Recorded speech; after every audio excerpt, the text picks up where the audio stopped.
58 साल की उम्र में मैंने सड़क किनारे छोड़ी गई एक युवा अपराधी को अपने पास पनाह दी। मैंने बहुत कोशिश की, लेकिन मैं कभी भी उसका दिल नहीं जीत पाई। ऐसा तब तक नहीं हुआ जब तक कि उसकी सफ़ेद चांदनी में मुझे एहसास हुआ कि वास्तव में उसका एक कोमल पक्ष भी है। ये रिश्ता मेरे लिए बना ही नहीं था। जिस दिन मैंने इसे छोड़ने का फैसला किया, मैंने झूठ बोला। मैंने उससे कहा कि मैं तुरंत वापस आऊँगा, फिर मैं कभी वापस नहीं लौटा। 7 साल बाद हम फिर मिले। एक फिल्म सेट, अब एक शीर्ष पुरस्कार विजेता अभिनेत्री। उसने एक बार फिर मेरा हाथ कसकर पकड़ लिया। तुमने कहा था कि तुम अभी वापस आओगे। तुम कहाँ चले गए थे? तनाव से मेरी हथेलियां पसीने से भीग रही थीं। निंगबिंग पुरस्कार विजेता नई सर्वश्रेष्ठ अभिनेत्री मेरे ठीक 5 मीटर पीछे खड़ी थी। अगर मैं जरा भी पीछे मुड़ता तो मैं उसके सामने आ जाता। सुश्री भी, अगले दृश्य में आप अपने पूर्व प्रेमी से फिर से मिलती हैं। आपको उनके लिए तड़प और उन्हें जाने न देने की जिद दिखानी होगी। बाइंडिंग बिंग ने हल्के से व्यंग्यात्मक लहजे में कहा। मुझे नहीं लगता कि तरसने शब्द का प्रयोग उचित है। वह उसका पूर्व प्रेमी है। अब किस बात की चाहत रह गई है? उसकी आवाज़ हमेशा की तरह ठंडी और उदासीन थी। जब वह 18 साल की थी, उसने उसी ऊंची नीची आवाज़ में मुझे शियावू कहकर पुकारा। मेरे पीछे चल रही बातचीत जारी थी। सहायक की बात मुझे साफ सुनाई नहीं दे रही थी। निर्देशक क्या कह रहे थे, लेकिन निंगबिंग की दूर की आवाज़ मेरे कानों में एकदम स्पष्ट रूप से गूंज उठी। मैं उस पूर्व प्रेमिका को बहुत पहले ही भूल चुकी हूँ। मुझे पुराने प्यार में फिर से पड़ने में कोई दिलचस्पी नहीं है।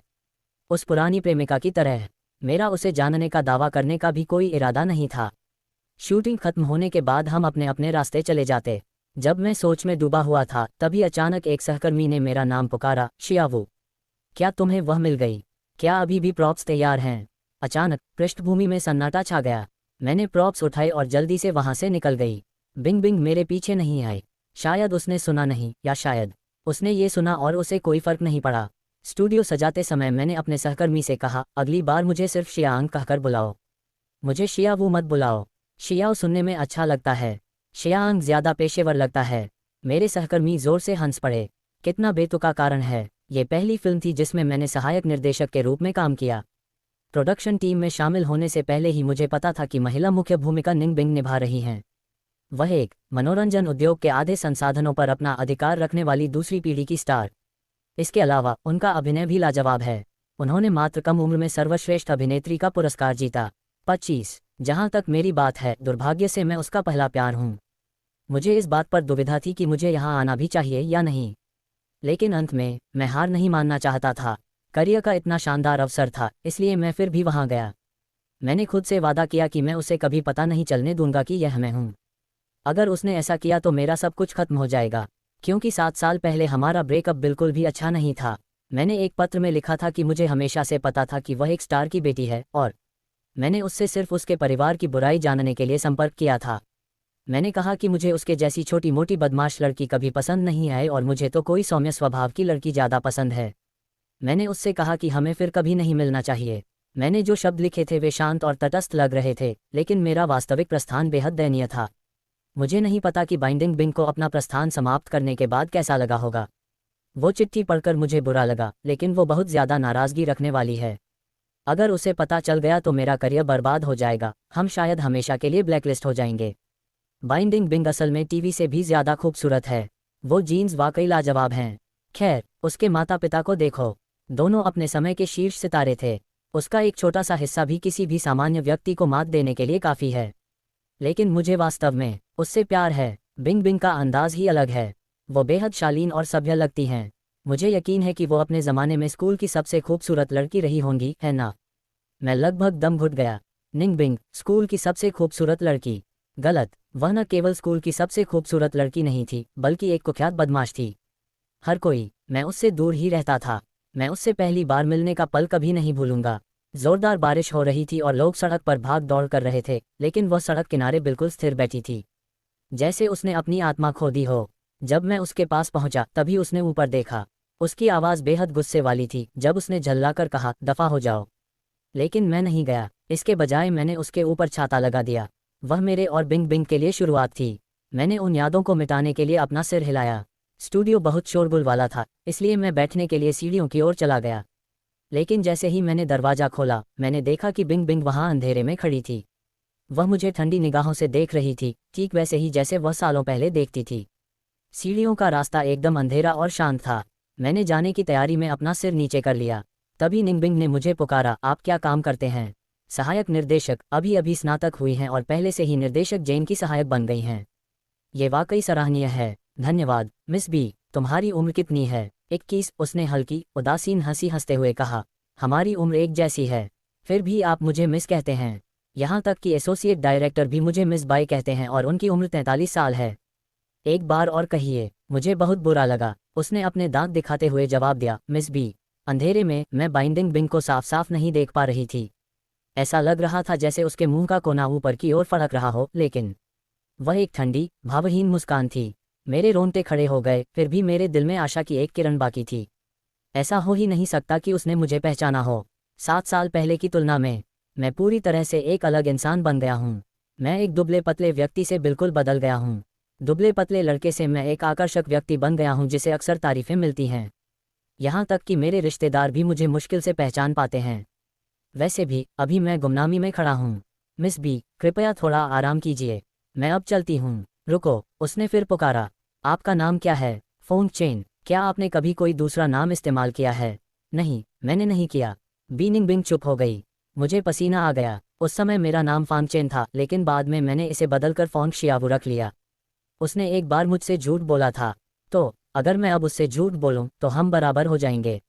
10वीं कक्षा की गर्मियों की छुट्टियों के दौरान मुझे बिंग बिंग एक सड़क के कोने पर मिली। उसने कहा कि उसके पास रहने की कोई जगह नहीं है और उसका कोई परिवार नहीं है। मैंने सचमुच उसकी बात पर विश्वास कर लिया। मुझे लगा कि वह बिल्कुल मेरी तरह है, एक गरीब बच्ची जिसे कोई नहीं चाहता। जब मैं छोटी थी, मेरे माता पिता के तलाक के बाद दोनों ने नए परिवार बसाए और उनके और बच्चे हुए। उनमें से कोई भी मुझे नहीं चाहता था। मुझे मेरी चाची के तहखाने में रहने के लिए भेज दिया गया। मैं हमेशा बहुत अच्छे व्यवहार वाली थी, क्योंकि अच्छा व्यवहार ही कम से कम खाना पाने का एकमात्र तरीका था। बे और मैं, निंगबिंग और मैं, दो बिल्कुल अलग तरह के लोग थे।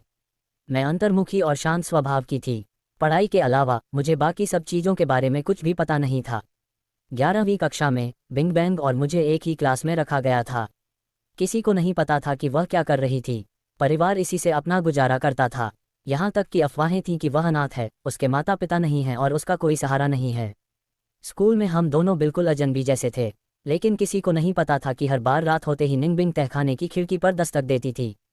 मैं उसके लिए एक छोटा सा कोना साफ कर देता था ताकि वह उस पर चटाई बिछा सके। अगले दिन मेरी चाची के परिवार के जागने से पहले ही वह ऐसे चली जाती जैसे वह कभी वहाँ थी ही न। निंगबिंग अक्सर स्कूल नहीं जाती थी, और जब भी मैं उसे दवा लगाती उसे हमेशा चोट लग जाती थी। फन शियावू, मुझ पर नरमी बरतो। उसने मुझे शियाव कहना शुरू कर दिया। सहपाठी शियावू, क्या आप थोड़ा और नरमी से बात कर सकते हैं? शियाव मेरा घर का उपनाम था जो मेरी स्वर्गीय दादी ने मुझे दिया था। फोंग शियावू की तुलना में मुझे ये नाम कहीं ज़्यादा पसंद था, क्योंकि बिंग बिंग हमेशा फर्श पर बिछी चटाई पर सोने आती थी। मेरे अवचेतन मन में मुझे लगता था कि वह मुझसे भी ज़्यादा दयनीय थी।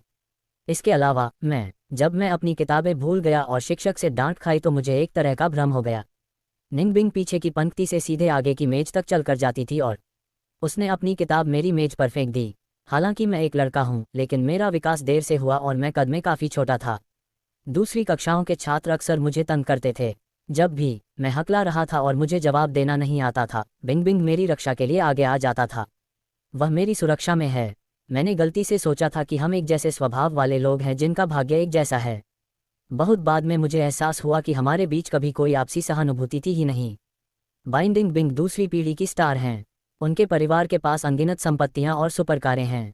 उनके जूतों की एक जोड़ी से मैं पूरा घर खरीद सकता हूँ। पूरे सीजन के कपड़े उसने मुझे सिर्फ अपने परिवार को परेशान करने के लिए इस्तेमाल किया। मुझे ये पहली बार कब पता चला? शायद उसी दिन जब लू जिंगियन प्रकट हुई थी। मेरे विचारों की श्रृंखला, अचानक ही सब कुछ रुक गया।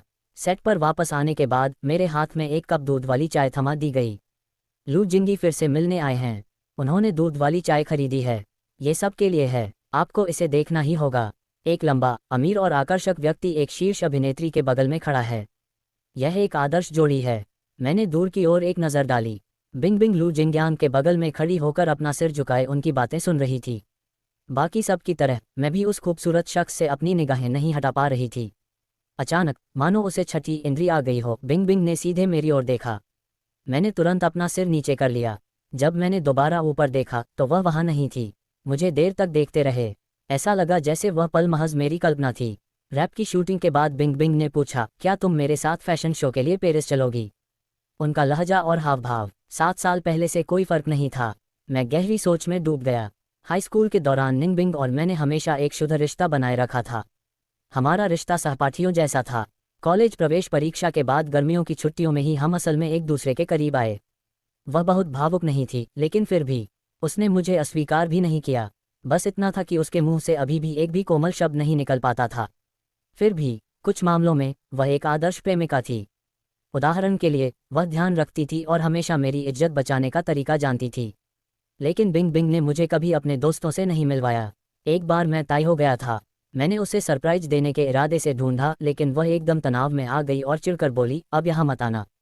दरअसल उस समय मैंने इस बारे में ज़्यादा नहीं सोचा था। मैंने बस यही सोचा था कि लू जिंगियन के आने तक उसका व्यक्तित्व बिल्कुल अलग था। उसने एक महंगा सूट पहना हुआ था और उसके बाल करीने से संवारे हुए थे, जिससे वह प्रकाश की एक चमकदार किरण की तरह लग रहा था। बिंग बिंग, तुम यहाँ क्यों भाग आए? मैंने अभी अभी एक फरारी खरीदी है। चलो तुम्हें घुमाने ले चलता हूँ। फरारी नाम सुनकर मेरे घुटने कांपने लगे। लू जिंगियन, उसने शक भरी निगाहों से मेरी तरफ देखा। बिंग बिंग, ये कौन है? हेलो, मैं बिंग बिंग का बॉयफ्रेंड हूँ। ये कैसा मजाक है? बिंग बिंग, भला तुम्हारे जैसे किसी पर कैसे फिदा हो सकती है? मैं तो उसका होने वाला बॉयफ्रेंड हूँ। हमारे दोनों परिवारों के बीच पहले से ही रिश्ते हैं।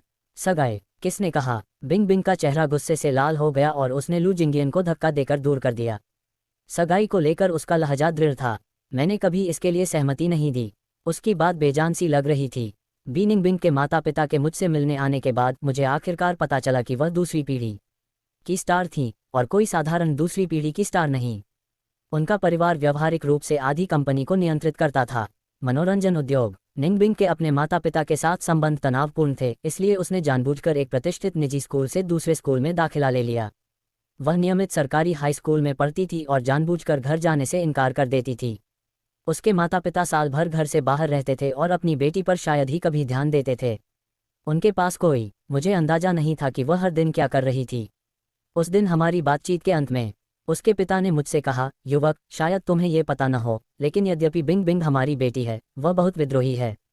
वह सिर्फ तुम्हारे साथ रह रही है। वह जानबूझकर हमें परेशान करने के लिए ऐसा कर रही है।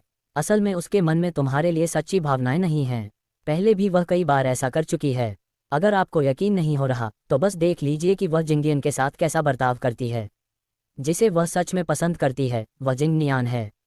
बात बस इतनी सी है कि वे बचपन से साथ खेलते आए हैं, इसलिए उसे अभी तक अपनी भावनाओं का एहसास नहीं हुआ है। नौजवान, तुम और हमारा परिवार एक ही राह पर नहीं चलते। बाद में मुझे एहसास हुआ उसके पिता मुझसे झूठ नहीं बोल रहे थे। हालांकि वह हमेशा शिकायत करती थी कि वह परेशान करने वाला है, लेकिन बिंग बिंग वास्तव में लू जिंगियन के साथ बहुत धैर्य रखती थी। एक बार एक पल तो जिंगियन मेरी गरीबी का मजाक उड़ा रहा था और अगले ही पल बिंग बिंग के आते ही उसने खुद को पीड़ित के रूप में पेश किया। बिंग बिंग, फन शियावू, बस मुझे मारने की धमकी दी। फन शियावू, मैंने तुम्हें पहले भी बताया है, उससे पंगा मत लेना। उसने उसे मॉडिफाई कर दिया था। उस पल मुझे आखिरकार समझ आ गया। बात यह नहीं थी कि बिंग बिंग एक निर्मम इंसान जो प्यार नहीं कर सकती थी, बस इतना ही कि उसके दिल में मेरे लिए कोई प्यार नहीं जागा।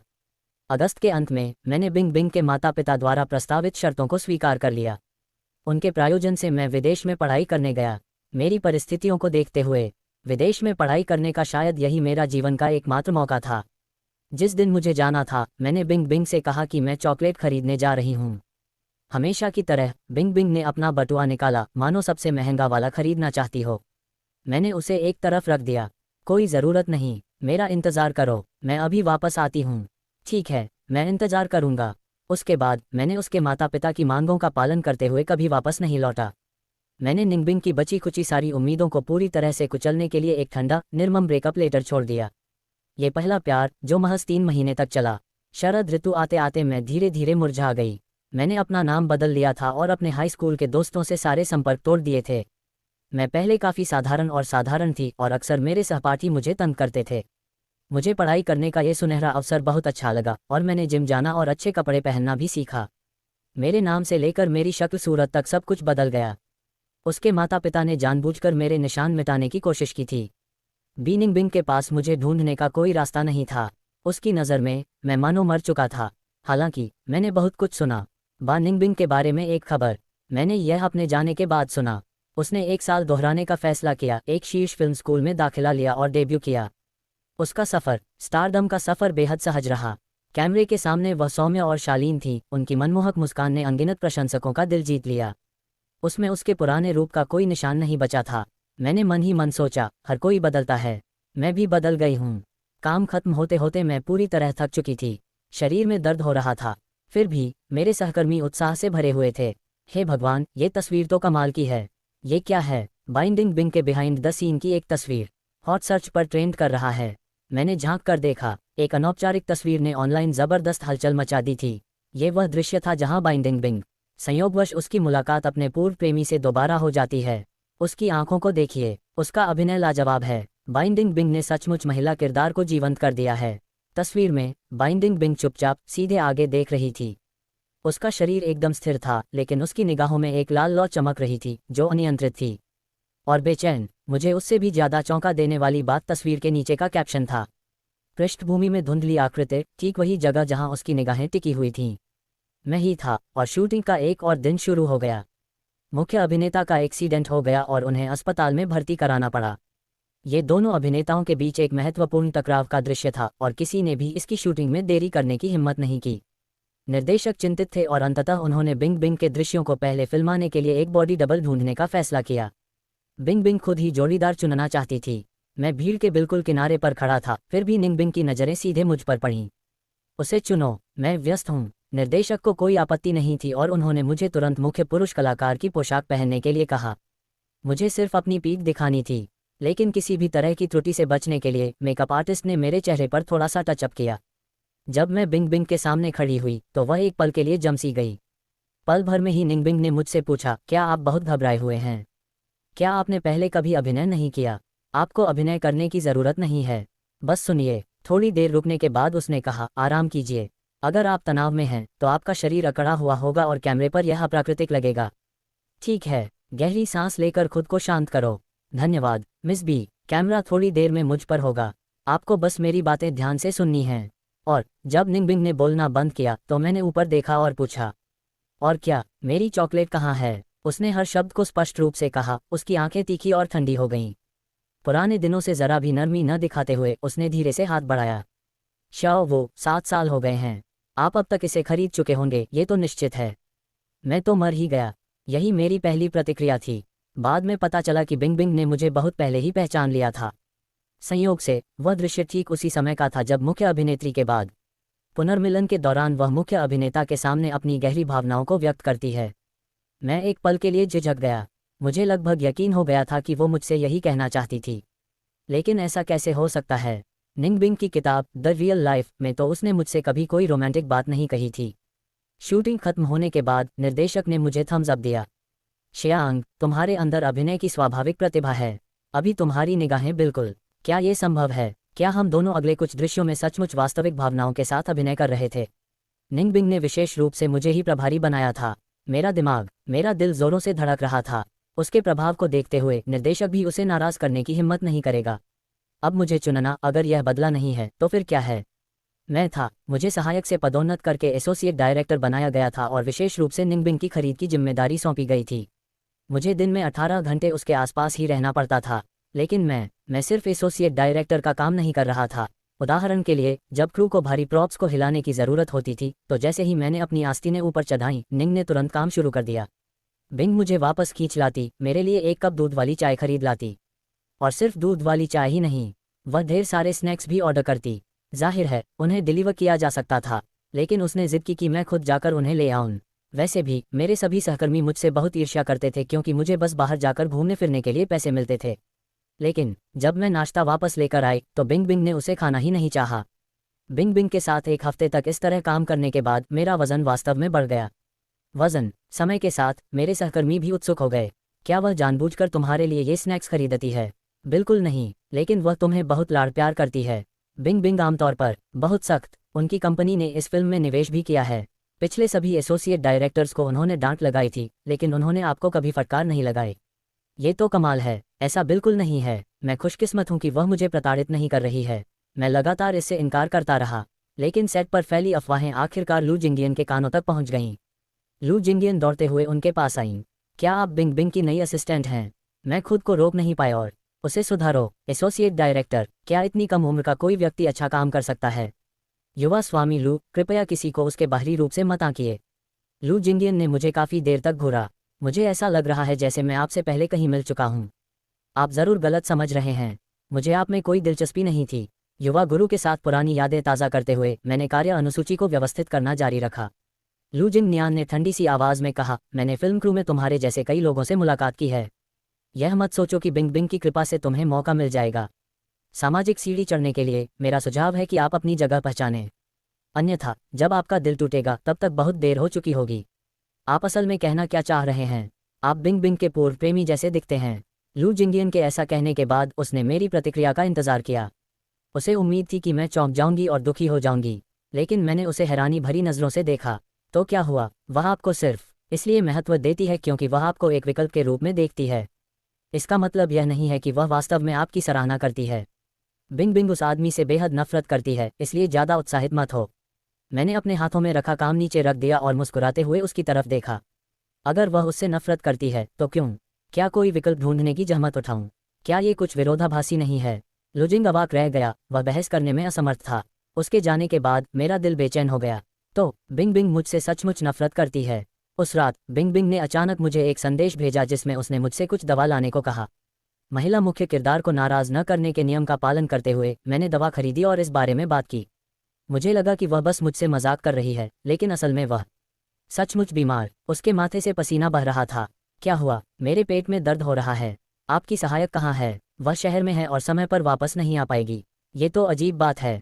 निंग बिंग को पहले कभी पेट की समस्या नहीं थी। तुम्हारा पेट इस हालत में कैसे पहुंच गया? मैंने परीक्षा दोहराने के दौरान पूरे साल ठीक से खाना नहीं खाया।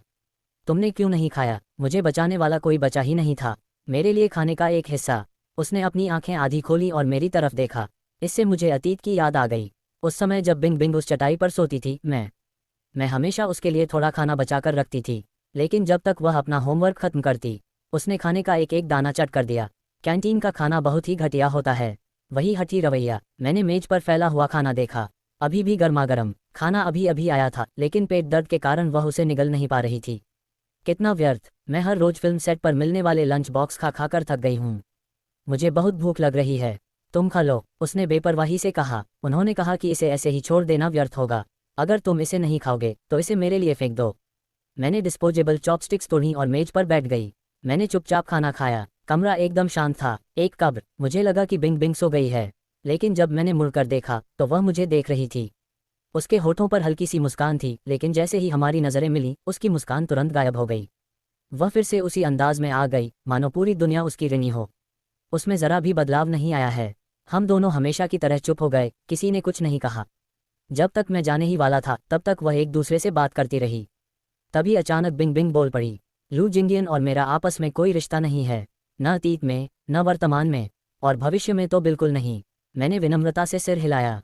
लेकिन मिसबा, मुझे अब कोई आपत्ति नहीं है। मेरे इस वाक्य से बिंग बिंग का चेहरा कई दिनों तक उदास रहा। कोई बात नहीं। फिल्म की शूटिंग लगभग पूरी हो चुकी थी, लेकिन शूटिंग खत्म होने से कुछ ही दिन पहले एक बड़ी दुर्घटना हो गई। यह एक नाव का दृश्य था जो तेज आंधी के बीच फिल्माया जा रहा था। तकनीशियन शौचालय गया हुआ था, इसलिए मुझे अस्थायी रूप से उसका काम संभालना पड़ा। मैं डेक के किनारे खड़ा था और अपने से भी ऊंचे बूम माइक को पकड़े हुए था। मैं लड़खड़ा रहा था, गिरने ही वाला था कि अचानक हवा का एक तेज झोंका आया। मेरा संतुलन बिगड़ गया और मैं नाव से नीचे गिर पड़ा। नीचे झील थी और मुझे तैरना नहीं आता था। उस अफरा तफरी के बीच मैंने एक जोरदार चीख सुनी। निंग बिंग की शियाओ वो मेरे पीछे सीधे पानी में कूद गई। वह घबरा गई और मुझे कसकर पकड़ लिया, जैसे कि वह मुझे फिर कभी जाने नहीं देगी। उसके बाद मुझे कुछ याद नहीं। जब मैं जागा तो मैंने खुद को एक अनजान कमरे में पाया। बिस्तर के पास वाली मेज पर एक हाथ से लिखा हुआ नोट।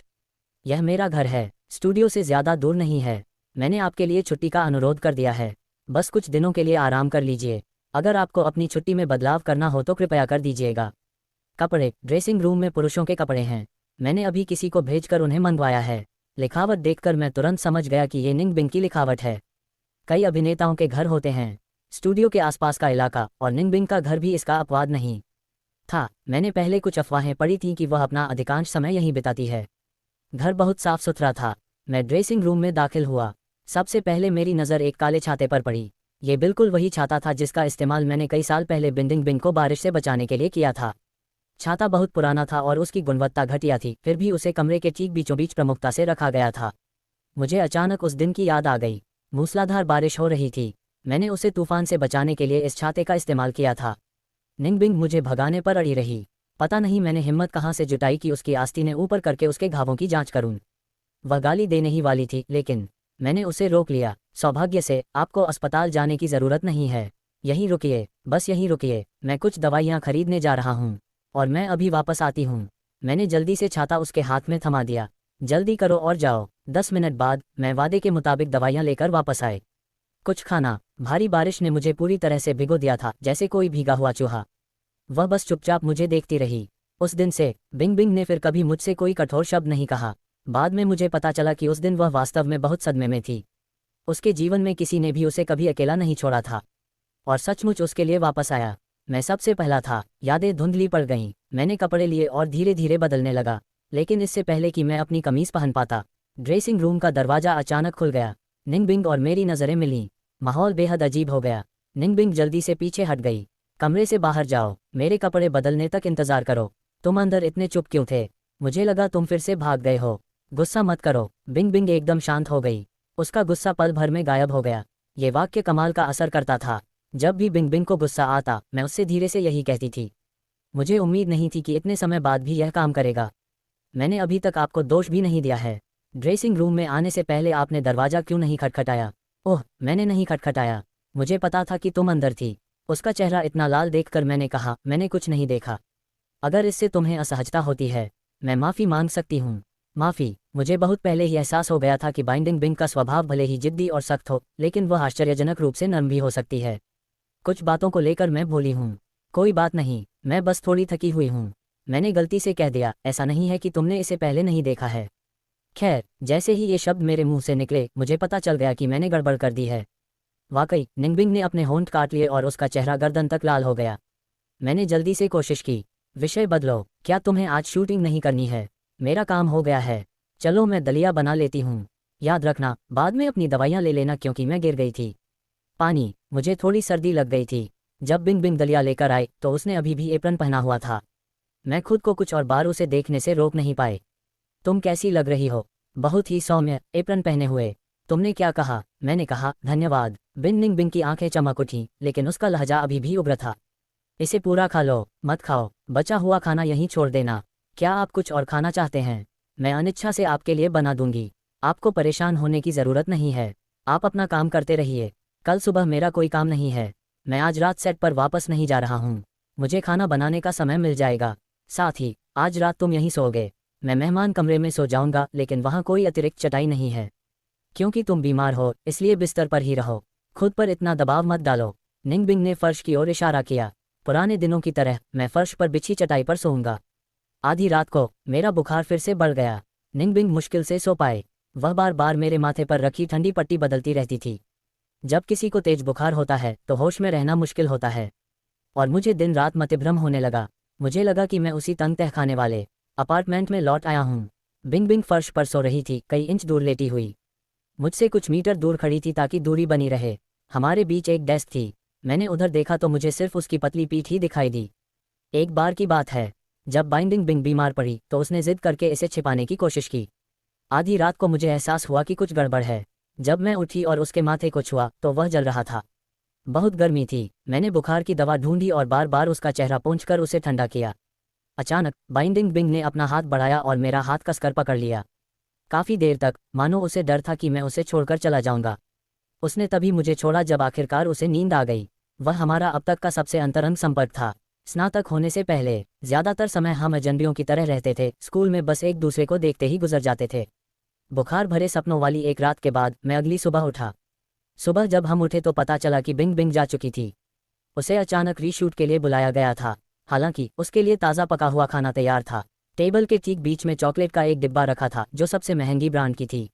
मैंने अभी आधा खाना ही खत्म किया था कि कोई अंदर आ गया।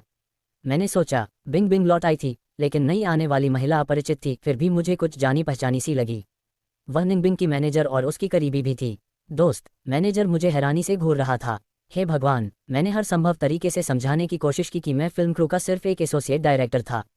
क्या है आपका नाम? आप मुझे फोंग शियावू कह सकते हैं। वह इतनी हैरान हुई कि मानो उछल पड़ी। फोंग शियावू, आप सचमुच फोंग शियावू हैं।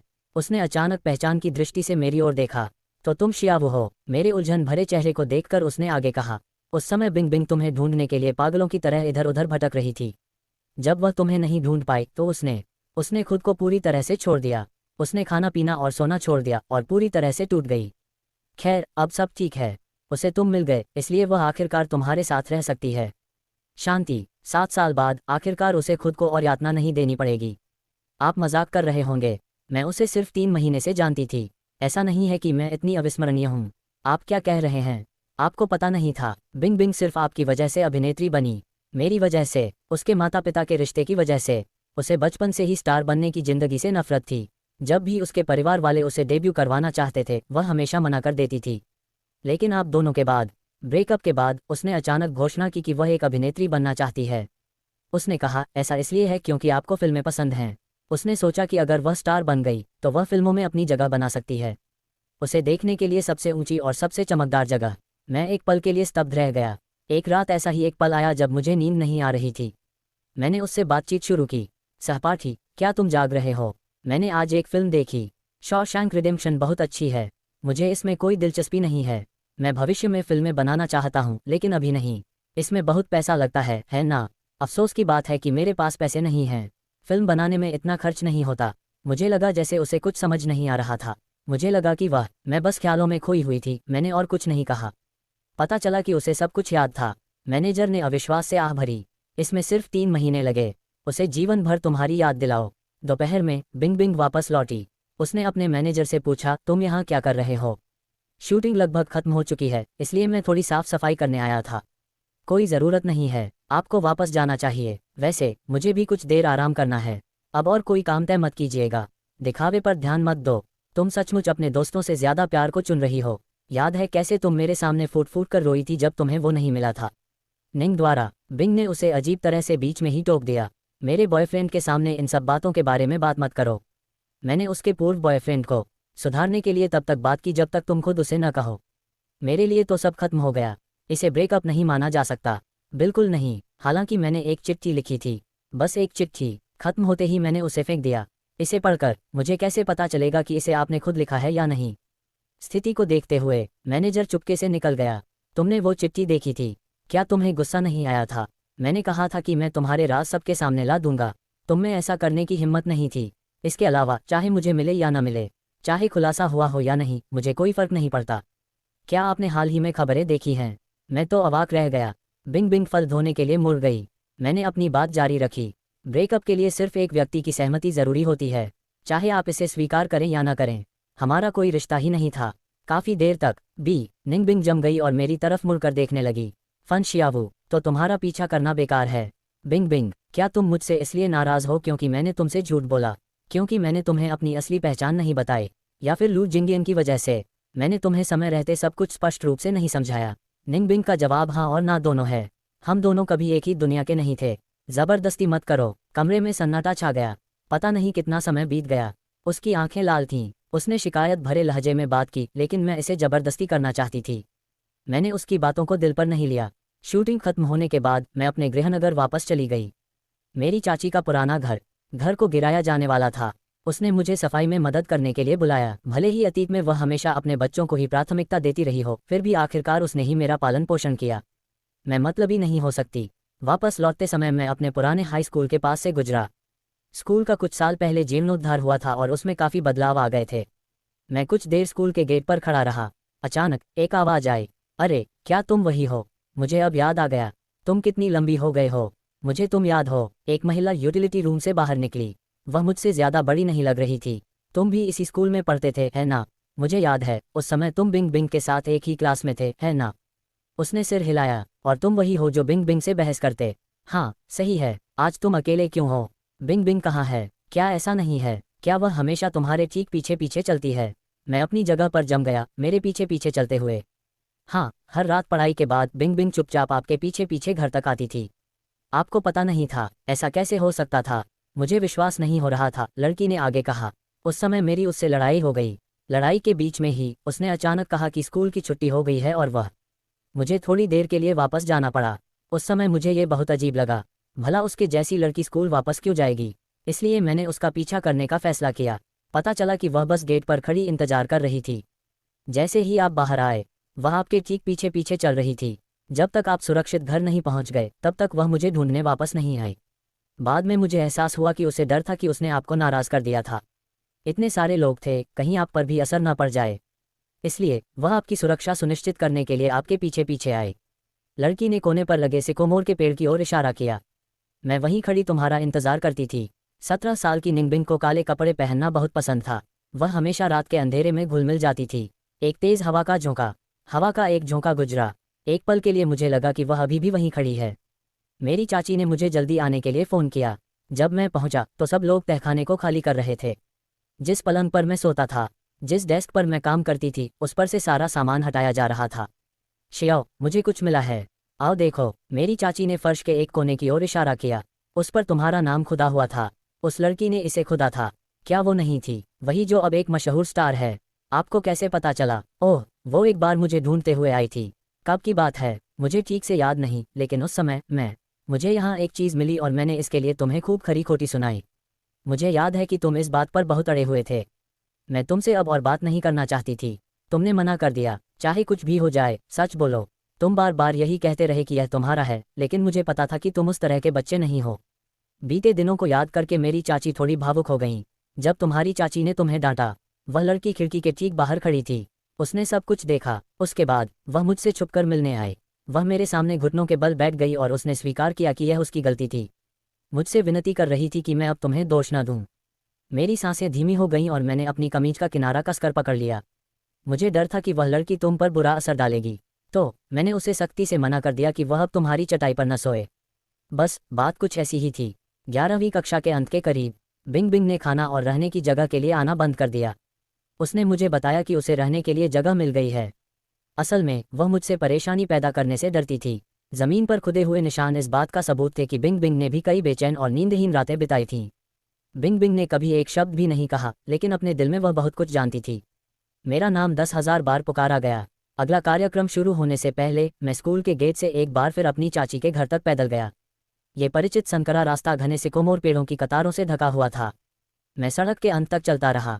सड़क के अंत में मैंने तहखाने की छोटी सी खिड़की को देखा, मानो किसी टेलीपैथी द्वारा निर्देशित हो रहा हो। मैंने अपना सिर घुमाया। बिंग मास्क पहने सड़क के दूसरी तरफ खड़ा था। 20 मिनट बाद हम उस भोजनालय में बैठ गए जहां हम शूटिंग खत्म होने के बाद से अक्सर जाया करते थे। वो फ़ोन नहीं उठा रही थी। मुझे उम्मीद नहीं थी कि वो फिर भी इस ढाबे पर आएगी। ठीक बगल में पुराना स्विमिंग पूल था। मैंने भीड़ को देखा, अचानक आते जाते हुए जवाब की चाहत में। निंगबिंग, उस गर्मी में मैं तुम्हें ढूंढने यहाँ आया था। तुम बहुत अधीर थी और तुमने मुझे भगा दिया। क्या तुम्हारे पास कोई जवाब है? मुझे अंदाज़ा नहीं है कि इससे कितना दर्द हुआ। निंगबिंग एक पल के लिए स्तब्ध रह गई। मैं अधीर नहीं हो रही थी, मैं बस डरी हुई और चिंतित थी। वह पूल हॉल अच्छा नहीं था। उस दिन मेरे साथ जो लोग थे वे भी अच्छे लोग नहीं थे। वे लड़कियां हमेशा मुझे फंसाने की साजिश रचती रहती थीं। जब तुम वहां पहुंचे तो मैं सचमुच डर गई थी। मुझे डर था कि वे अगला निशाना तुम बनाओगे। बिंग बिंग ने अपनी भौहें कसकर सिकोड़ लीं। उसने सावधानीपूर्वक उत्तर दिया, मुझे माफ़ करना, मैं बहुत तनाव में थी और मेरी वजह से आपको गलतफहमी हो गई। तभी मालिक ने हमारी टेबल का नंबर पुकारा। मैंने पूछा। बिंग बिंग पानी की बोतल खरीदने चली गई। उसके जाते ही मैं कई महिलाओं से घिर गई। अरे हैंडसम, क्या हमें आपका संपर्क नंबर मिल सकता है? क्या वो लड़की अभी आपकी गर्लफ्रेंड थी? वो मास्क लगाकर क्यों खा रही थी? क्या वो बीमार है? मैंने उन्हें ठंडे लहजे में देखा। हट जाओ। वाह, क्या गुस्सा है। क्या आपको पता है कि इस मोहल्ले को कौन चलाता है? मुखिया महिला ने मेरी ठुड्डी को छूने के लिए हाथ बढ़ाया। अगले ही पल उसने एक तीखी चीख मारी। उसने उसकी कलाई कसकर पकड़ ली। मैं औरतों को नहीं मारता। ठीक उसी क्षण बिंग बिंग ने जवाब दिया, वह तुम्हें नहीं मारेगा, लेकिन मैं मारूंगी। बिंग बिंग ने अपना भेष और आदर्श छवि पूरी तरह से त्याग दी। उसके पूरे शरीर से जानलेवा इरादा झलक रहा था। मैं उसे स्तब्ध होकर देखता रहा। ये वही थी, मेरी जानी पहचानी। बिंग बिंग लौट आई थी। मुझे इसमें कोई संदेह नहीं था कि बिंग बिंग उन चारों का एक साथ सामना कर सकती थी, लेकिन मुझे उसे रोकना ही था। अब उसकी स्थिति बहुत खास थी। लड़ाई में पड़ना ठीक नहीं था, लेकिन बिंग बिंग जिद्दी थी, उन चारों को घूरते हुए न्याय पाने पर अड़ी हुई थी। बिंग बिंग, ऐसा मत करो। ठीक वैसे ही मैंने उसका हाथ खींचा। निंग बिंग एक पल के लिए स्तब्ध रह गई, मानो उसका पूरा अस्तित्व धुल गया हो। उसकी हत्या करने की इच्छा गायब हो गई और उसकी तीक्ष्णता भी कोमल हो गई। इसे भूल जाओ, चलो निंग बिंग के पास से भागते हैं। निंग बिंग ने मेरा हाथ कसकर पकड़ लिया। हम तेजी से बाहर भागे, गलियों और भीड़ के बीच से दौड़ते हुए। हम दौड़ते रहे, कभी थकान महसूस नहीं होती थी। मेरे दिल की धड़कन की आवाज़ बहुत तेज सुनाई दे रही थी। मेरे कानों में धक धक धक की आवाज़ गूंज रही थी। पिछली बार मैंने यह आवाज़ सुनी थी क्योंकि उस व्यक्ति ने मेरे अंदर जो युवा उत्साह भर दिया था, और इस पल भी वह बिल्कुल वैसी ही जिद्दी लड़की लग रही थी। हम दौड़ते हुए वापस मेरे घर आ गए। मैं चाची के घर गया और तहखाने में घुस गया। ये जगह अब खाली है, यहाँ कोई फर्नीचर नहीं बचा है। ये कल गिराए जाने का इंतजार कर रही है। यहाँ तक कि बल्ब भी गायब हैं, बस चांदनी ही बची है। शिया वो पर चमक बिखेरती है। हम दोनों ने बिना योजना बनाए एक ही समय पर बात की। फिर हमने तय किया कि मैं पहले बोलूँगी। क्या तुम सच में हर दिन मेरे साथ घर तक पैदल जाती थी? तो फिर हाँ, उस समय मेरा गुस्सा बहुत तेज था और मैंने कई लोगों को नाराज़ कर दिया था। मुझे तुम्हें अकेले जाने देना सुरक्षित नहीं लगा। तुमने मुझे क्यों नहीं बताया? इसका क्या मतलब था? तुम्हें बताने में क्या हर्ज है? वह मुस्कुराई और बोली, कॉलेज प्रवेश परीक्षा तो तुम्हें ही देनी थी। तुम्हें बस पढ़ाई पर ध्यान देना था। तुम सब कुछ छोड़ सकती थी, मेरे लिए कुछ और। मैंने ज़मीन पर खुदी हुई आकृतियों की ओर इशारा किया। तो इन शब्दों का क्या मतलब है? इनका मतलब है कि मैं तुम्हें पसंद करती हूँ। मैं एक पल के लिए जम गया। 17 साल की उम्र में तुमने कभी नहीं कहा। निंगबिंग ने अपनी नज़रें झुका लीं और धीरे से बात करते हुए बोली, उस समय मुझे ये कहना नहीं आता था। निंगबिंग का अतीत थोड़ा अनोखा था। उसके माता पिता थे, लेकिन मानो उनका कोई अस्तित्व ही न हो। ठंडे और दूर के रिश्तों में पली बढ़ी। उसे कभी किसी ने प्यार करना नहीं सिखाया, न ही किसी ने उसे यह बताया कि उस प्यार को कैसे व्यक्त किया जाए। बिंग बिंग, पहले उसे लगता था कि मेरे सामने झुकना और मुझ पर पैसे खर्च करना ही उसके कबूलनामे का तरीका था। जब मैंने पहल करके कबूलनामा किया तो वह वास्तव में बहुत खुश हुई। लेकिन प्यार पाने या अंतरंगता की आदत न होने के कारण वह बहुत निष्क्रिय व्यवहार करती थी। निंगबिंग आईने के सामने मैं तुम्हें पसंद करती हूँ कहने का अभ्यास करती थी, लेकिन उसे बहुत शर्म आती थी क्योंकि वह ये कह नहीं पाती थी। उसने इसे लिख लेने का फैसला किया। उसने दूसरी लड़कियों की तरह ही 1000 कागज़ की सारस आकृतियाँ बनाईं। हर सारस के अंदर उसने लिखा, मैं तुम्हें पसंद करती हूँ। उसने ये मुझे मेरे जन्मदिन पर देने की योजना बनाई थी। अफसोस की बात है कि वह उस दिन तक इंतजार नहीं कर सकी। बाद में उसने अलग अलग तरह के जीवन जीने का अनुभव लेने के लिए अभिनय के क्षेत्र में कदम रखा और आखिरकार खुद को अभिव्यक्त करना सीख लिया। लेकिन जिसे वह बताना चाहती थी वह अब उसके साथ नहीं था। कुछ पल की चुप्पी के बाद मैंने पूछा, तो लू जिंगी का क्या हुआ?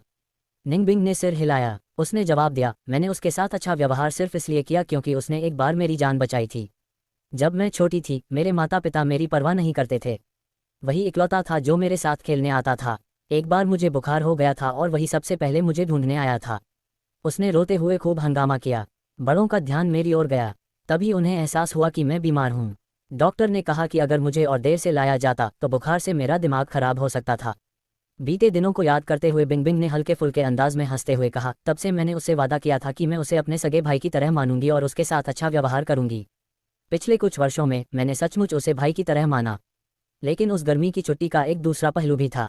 लू जिंगियन ने मुझे धमकी दी। उसने कहा कि अगर मैं उसे साथ नहीं ले गया वह मेरे माता पिता से चुगली करके तुम्हें पूरी तरह से नापसंद करने लगेगा। मेरे माता पिता ने हमेशा लू जिंगियन पर भरोसा किया है। अगर वह सच को बड़ा चढ़ाकर बताएगा तो ये आपके लिए बहुत बुरा साबित हो सकता था। वैसे भी मुझे अपने माता पिता के चरित्र पर कभी भरोसा नहीं था। अगर वे अपना गुस्सा आप पर निकालते तो शायद वे आपके पीछे गंदी चालें चलते। उन दृश्यों की वजह से शायद तुम विश्वविद्यालय भी न जा पाओ। मुझे अचानक समझ आ गया। तो इसीलिए तुमने मुझे उससे पंगा न लेने को कहा था। बिल्कुल सही। निंगबिंग को ठीक से पता था कि मैं किस घटना का जिक्र कर रही थी। जब लू जिंगियन ने कहा कि तुमने उसे फंसाया है तो उस समय मुझे उसकी एक भी बात पर यकीन नहीं हुआ। मुझे उम्मीद थी कि तुम्हारा उससे कोई वास्ता नहीं होगा। मैं तो ये भी नहीं चाहती थी कि तुम उससे एक शब्द भी बोलो। इस तरह तुम सुरक्षित रहोगी। वह उदास लग रही थी। मुझे उम्मीद नहीं थी कि इससे इतनी गहरी गलतफहमी पैदा हो जाएगी। दरअसल आप मुझसे सीधे पूछ सकते थे, बीते दिनों को याद दिलाते हुए। मेरा दिल उलझनों से भरा हुआ था। भावनाएं। उसे किसी से प्यार करना नहीं आता था। लेकिन क्या मुझे आता था? क्या मुझे सच में आता था? नहीं, मुझे भी नहीं आता था। अपने माता पिता द्वारा त्याग दिए जाने के कारण मैंने बहुत पहले ही किसी से सवाल करने का साहस खो दिया था। मेरी दुनिया में पढ़ाई और काम में सिर झुकाकर ही मैं कभी कभार प्रशंसा पा सकता था और दोबारा त्यागे जाने से बच सकता था। इसलिए जब निंगबिंग का सामना हुआ, मैं उससे ज़रा सा भी सवाल करने की हिम्मत करने से बेहतर दुख से मरना पसंद करूंगी। गुस्सा करने की तो बात ही छोड़िए। प्यार करना न जानना हम दोनों की साझा बीमारी थी। चांदनी पानी की तरह कोमल थी। लेकिन एक और बात थी। मैंने बिंग बिंग से कबूल किया कि मैं विदेश इसलिए गया था क्योंकि तुम्हारे माता पिता ने इसका खर्च उठाया था। मुझे ऐसा ही लगा था। सच तो यह है कि आपको जाना ज़रूरी नहीं था, लेकिन विदेश में पढ़ाई करने का शायद यही आपका एकमात्र मौका था। मैं एक बार स्वार्थी हो गया था। मैं समझता हूँ कि मुस्कुराते हुए बेहद सौम्य दिखना स्वाभाविक है। शियावू, तुम बहुत दयालु हो। मैं वास्तव में आशा करता हूँ कि तुम थोड़ा और स्वार्थी बनो। बाहरी दुनिया को तुम्हें चोट पहुँचाने मत दो। अगर तुम अब से अपने करियर पर ध्यान देना चाहते हो, कोई बात नहीं, मैं आपके बताए रास्ते पर चलूंगा। आप सर्वश्रेष्ठ अभिनेत्री का पुरस्कार जीत चुकी हैं और आपका भविष्य उज्ज्वल है। फिर आप मुझे क्यों फॉलो कर रही हैं? यहाँ तक कि फिल्म स्टार बनने की शुरुआत भी मैंने आपकी वजह से ही की थी, लेकिन हम दोनों को बस इतना ही पता था। हम 3 महीने तक एक दूसरे के साथ रहे, लेकिन तुम्हारे लिए मेरी भावनाएं सिर्फ 3 महीने तक नहीं टिकीं। निंगबिंग एक कर्मठ महिला थी, सिर्फ खोखले शब्दों वाली नहीं। अगले दिन उसने पोस्ट किया, वेबो पर सार्वजनिक रूप से सर्च करने पर मुझे आजीवन सदस्यता के बदले 3 महीने के लिए टैग करने का भी ऑफर आया। सर्च इतना तेज हुआ कि सर्वर लगभग क्रैश हो गए। पूरा इंटरनेट सांस लेने के लिए हौंफ रहा था। मुझे डर था कि उसके माता पिता उसे ढूंढ लेंगे और फिर से मुश्किलें खड़ी कर देंगे। लेकिन मेरी चिंता बेकार थी। बाइंडिंग बिंग अब 25 साल की थी, तो क्या हुआ अगर उसके माता पिता उसे ढूंढ भी नहीं पाए? क्या वे मंजूरी देते हैं? बाइंडिंग बिंग के व्यक्तित्व को देखते हुए वे बिल्कुल भी दखल नहीं दे सकते थे। शायद वे 7 साल पहले भी उसे नियंत्रित नहीं कर पाते थे, इसीलिए उन्होंने ऐसा किया। इसके बजाय मुझे ही निशाना बनाया गया। उस समय मैं अपनी ही असुरक्षा के कारण हार गया था। बिंग के सार्वजनिक होने के बाद उसी दिन लू जिंगियन नाम का एक और व्यक्ति भी हॉट सर्च में शामिल हो गया। गुस्से में मुझसे मिलने आया। मुझे आश्चर्य हुआ कि तुम मुझे इतने जाने पहचाने क्यों लग रहे हो। तो तुम असल में फॉन्ग शियावू हो? हाँ। तो बिंग बिंग से तुरंत ब्रेकअप क्यों कर लिया? उससे तो मेरी सगाई हुई है। मैंने बोलने में हिचकिचाते हुए अपना मुंह खोला। बिंग बिंग आ गई थी। वह लू जिंग के ठीक पीछे खड़ी थी। लू जिंग अभी भी मुझे उकसा रही थी। क्या तुमने ऑनलाइन लोगों की राय देखी है? सब कहते हैं कि तुम बस एक लालची औरत, मेरे और बिंग बिंग के बीच आने वाली एक तीसरी पहिया। अगर तुम अपनी नौकरी नहीं खोना चाहते तो अभी रिश्ता तोड़ दो और उसे मुझे वापस दे दो। किस तरह की औरत? क्या हम दोनों के बीच कोई भावनाएं हैं भी? मुझे इसके बारे में कैसे पता नहीं चला? निंग बिंग की आवाज़ एकदम ठंडी थी। लू जिंगियन हकलाते हुए बोली, बिंग तुम ऐसा कैसे कर सकती हो?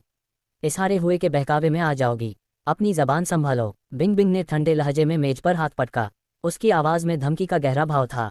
तुमने कहा था कि तुम मेरे साथ एक भाई, तुम बेवजह गुस्सा क्यों हो रहे हो? मैंने जितना हो सकता था उतना सब्र रखा है। अगर हम भाई बहन हैं तो किसी और रिश्ते की गलतफहमी में मत रहो, नहीं तो हम दोस्त भी नहीं रहेंगे। लू जिंगियन से पहले कभी किसी ने इस तरह बात नहीं की थी। वह गुस्से से दहाड़ उठा। निंगबिंग ने तुम पर जादू कर दिया है ना? मैं प्रेस कॉन्फ्रेंस कर रहा हूँ। सम्मेलन, बस इंतजार करो। लालची होने के कारण उसकी बदनामी कभी नहीं सुधरेगी। सबसे पहले तो तुम्हारे और मेरे बीच के संबंध का कोई कानूनी आधार नहीं है। दस्तावेज, ये तो बस बड़ों के बीच का मजाक था। मैं सार्वजनिक रूप से कई बार इसका खंडन कर चुकी हूँ। बिंग बिंग ने अपनी आंखें सिकुड़ी। दूसरी बात, अगर तुम्हारी हिम्मत है तो प्रेस कॉन्फ्रेंस आयोजित करो, मुझे निर्दयी होने का दोष मत दो। लेकिन ये पैसे, ये नीच बदमाश तुम्हारे लायक बिल्कुल नहीं है। निंगबिंग ने अचानक दया भरी नजरों से उसकी ओर देखा। तुम तो बस गरीबों का मजाक उड़ाने के लिए मुंह खोलते हो। लू जिंगनियान, क्या तुमने कभी किसी से सच्चा प्यार किया है?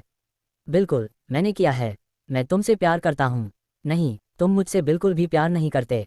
निंगबिंग, उसे बीच में ही रोक दो। मान लो मेरा सरनेम बाना होता और मेरे माता पिता मशहूर सितारे न होते। मान लो मैं सड़कों पर भटकने वाली एक आवारा लड़की होती। क्या तब भी तुम मुझसे प्यार करते? लुजिंग एकदम शांत हो गई, मानो उसने इस सवाल पर कभी विचार ही न किया हो। बरसात के दिन अगर आपने मुझे सड़क किनारे उस हालत में बैठे देखा होता तो क्या आप मेरे लिए छाता पकड़ते? नहीं, तुम तो मुझे समाज का नीच इंसान कहकर कोसते। तुम्हें मेरी हैसियत से मतलब है, मुझसे एक इंसान के तौर पर नहीं।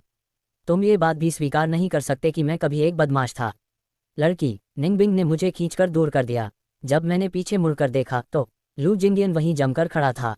ऐसा लग रहा था जैसे उसे अभी अभी बहुत जोर का झटका लगा हो। पता नहीं उसे आखिरकार समझ आया या नहीं, लेकिन एक हफ्ते बाद मुझे पता चला कि लू जिंगी की प्रेस कॉन्फ्रेंस तय समय पर ही हो रही थी। बिंग बिंग के पास कुछ नहीं था। सम्मेलन को रोकने की शक्ति तो उनके पास थी, लेकिन उन्होंने आने वाले जनसंपर्क संकट से निपटने के लिए काफ़ी तैयारी कर रखी थी। हालांकि सम्मेलन हमारी उम्मीदों पर खरा नहीं उतरा। लू जिंगान कैमरे के सामने सलीके से कपड़े पहने हुए आए, लेकिन उनका चेहरा थका हुआ लग रहा था। उन्होंने थकी हुई आवाज़ में कहा, आज मैं कुछ स्पष्ट करना चाहता हूँ। बिंग बिंग और मैं, उसकी कभी सगाई नहीं हुई थी। पूरा हॉल हलचल से भर गया। हर कोई फिल्मी रानी के धोखे से जुड़े किसी सनसनीखेज घोटाले जैसी खबर की उम्मीद में आया था। बिंग बिंग और मैं बचपन से साथ साथ पले बड़े हैं, हमारे दोनों परिवारों के बीच व्यापारिक साझेदारी के कारण। लेकिन वो मुझे भाई की तरह मानती है और मैं उसे छोटी बहन की तरह। सगाई की अफवाहें बिल्कुल बकवास हैं। हम दोनों में से किसी ने भी इसे कभी स्वीकार नहीं किया। हमारे माता पिता तो बस मजाक कर रहे थे। यह आधिकारिक नहीं था। मैंने कभी बिंग बिंग से प्यार नहीं किया और न ही उसने। मुझे उम्मीद है कि सबने ये सब बंद कर दिया होगा। ये निराधार अफवाहें फैला रहे हैं। जहां तक फन शियावू की बात है, लू जिंगियन एक पल के लिए रुकी, फिर बोली, सच में वह है। बाइंडिंग बिंग का पहला प्यार। मैंने एक बार उसके रूप रंग के आधार पर उसका आकलन किया था और मुझे उस पर बहुत खेद है। जनता की राय तुरंत पलट गई। नेटिजन्स ने प्रतिक्रिया देना शुरू कर दिया। लू जिंगियन के पहले के अहंकारी बयानों को खोदकर निकाला गया और उन पर गर्मागर्म बहस हुई। लेकिन अच्छी खबर यह थी कि बिंग बिंग ने जो जनसंपर्क सामग्री तैयार की थी वह कारगर साबित हुई। अब इसका इस्तेमाल करने की ज़रूरत नहीं थी। मैं बहुत उत्सुक थी। अचानक उसका मन क्यों बदल गया? बिंग बिंग खिलखिलाकर हंस पड़ी। अगर उसने अपना मन नहीं बदला होता, हमारे दोनों परिवारों को भविष्य में सहयोग करने का मौका भी नहीं मिलेगा। बिंग बिंग इस समय अपने परिवार में सबसे शक्तिशाली सदस्य है। पारिवारिक कंपनी, अब सब कुछ उसके हाथ में है। लू जिंगियन को व्यापारिक साझेदारी के लिए सिर झुकाना पड़ा। आधा साल और बीत गया। बिंग बिंग के पिता बीमार पड़ गए और अब वह सब कुछ संभाल नहीं पा रही थी। उसकी मां ने भी घर पर रहकर उसकी देखभाल करने के लिए अपने अधिकांश कार्यक्रम रद्द कर दिए। इसके विपरीत बिंग बिंग का करियर, वह पहले से कहीं अधिक सफल हो गई। पूर्ण नियंत्रण उसके हाथों में होने के कारण बड़े बुजुर्ग अब हस्तक्षेप नहीं कर सकते थे। वे उसके किसी भी निर्णय में दखल नहीं दे सकते थे। जब बा निंग बिंग को सब कुछ समझ आ गया, ऐसा लगा जैसे वह एक अलग ही इंसान बन गई हो। अतीत में उसमें जिस भी चीज़ की कमी थी, अब वो इसकी भरपाई करना चाहती थी। उसके वेब ब्लॉग पर आधी सामग्री मेरे बारे में थी। वो जिस भी शो में जाती मेरा जिक्र ज़रूर करती। मैं पहले एक विद्रोही लड़की हुआ करती थी। मेरे बॉयफ्रेंड की वजह से ही ऐसा हुआ था। उसने मुझे अंधेरे से बाहर निकाला और रोशनी दिखाए। लेकिन उस अतीत ने कुछ गहरे आघात भी छोड़े जब भी वह मुझे नहीं ढूंढ पाती थी। निंग बिंग के द्वारा वह घबरा जाती थी, इस बात से भयभीत हो जाती थी कि मैं उसे फिर से छोड़ दूंगा। कभी कभी वह आधी रात को अचानक जाग जाती थी, मुझसे कसकर लिपट जाती थी और मुझे छोड़ने से इनकार कर देती थी। वह लगातार मेरा नाम पुकारती रहती थी। श्यावा, वह ठंडी फिल्मी रानी जिसे सबने देखा था। जब वह मेरे साथ होती थी तो नखरे दिखाती और मुझसे चिपकी रहती थी। वह मेरा नाम पुकारती थी बार बार, मुझे अतीत की धूल के नीचे दबी हुई नक्काशी की याद दिलाते हुए। 27 वर्ष की आयु में निंग बिंग और मैं, हम अपने पुराने स्कूल में दोबारा गए। जवानी बिल्कुल 4 ऋतुओं की तरह होती है। एक पीढ़ी जाती है और दूसरी उसकी जगह ले लेती है। हमेशा ऐसे लोग होते हैं जो उत्साह से भरे होते हैं, युवावस्था की ऊर्जा, और हमेशा ऐसे लोग होते हैं जो अपने पहले दिल की धड़कन के क्षणों से भ्रमित हो जाते हैं। हमारी पुरानी कक्षा के बाहर एक विशाल सिकोमोर का पेड़ खड़ा था। हम दोनों उन 7 वर्षों के दौरान निंगबिंग के पास छात्रों के पढ़ने की गूंजती आवाज़ को सुनते हुए उसकी जड़ों के नीचे खड़े रहे। क्या होता अगर मैं कभी वहां नहीं गया होता? वापस आओगे? तुम तो हमेशा वापस आओगे। तुम्हें इतना यकीन कैसे है? तुम तो सालों पहले उस बरसात के दिन मेरे लिए वापस आए थे, इसलिए मुझे विश्वास है कि तुम आओगे। इस बार भी वह मेरे पास लौट आए। मैं ही उसकी ज़िंदगी का इकलौता इंसान था जो उसे छोड़कर गया था और फिर वापस लौटा था। और अब भी हम दोनों ही हैं, नीचे खड़े हैं। कक्षा की खिड़की के पास खड़ी निंग बिंग ने मुझे चूमने के लिए अपने पंजों पर खड़ी हो गई। शियाओ, मैं तुमसे प्यार करता हूँ। हाई स्कूल में मैंने एक ऐसी लड़की को अपना दोस्त बना लिया था जिसे कोई और नहीं चाहता था। आज से ठीक 10 साल पहले मैंने उसे पाया था और आज ही के दिन हमने आधिकारिक तौर पर अपनी शादी पंजीकृत करवाई थी। अगर कोई मुझसे पूछे तो भविष्य में मुझे जो सबसे बेहतरीन प्रेम पत्र मिला, मैं उसे बताऊंगी कि वह स्कूल की छुट्टी के बाद की वह सनकरी गली थी और वे अंधेरी रातें थीं जहां हम एक दूसरे का साथ देते रहे।